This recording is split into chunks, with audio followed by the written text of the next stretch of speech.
তুই চিনস আমারে? আমি কেডা? আমি হইলাম এই এলাকার থানা সভাপতি ফারুক ভাইয়ের ছোট ভাই। বুঝতে শুনে কিন্তু কথা কবে, নাহলে কাঞ্চা মাঞ্চা ধরালাম কিন্তু। ফারুক ভাই? কোন ফারুক ভাই? নেতা ফারুক ভাই নাকি? ও, নাম হই নাই, গলা উগা হয়ে গেছে। এতদিন ধরে এটাও জানো নাই ফারুক ভাই যে এই থানা সভাপতির পদ পাইছে। আচ্ছা ভাইয়া, তোমার সাথে বেশি কথা বইলা লাভ নাই। যা বলার আমি ফারুক ভাইয়ের সাথেই কথা বলবো। কি রে মামা, পুরা বেদবি করে আলালে তো। বুঝলাম না কাহিনী, তুই দি কিছু কুলি না।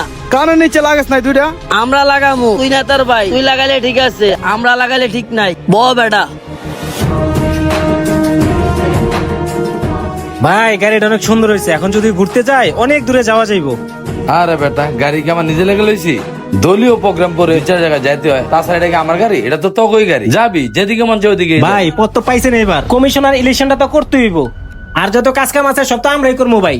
হরে কমিশনার আমু, এটা আমার দীর্ঘদিনের স্বপ্ন। দেখি মাথার উপর আল্লাহ আছে, তাছাড়া এলাকার জনগণ যদি চায় তাহলে ইনশাল্লাহ আমি কমিশনার হব।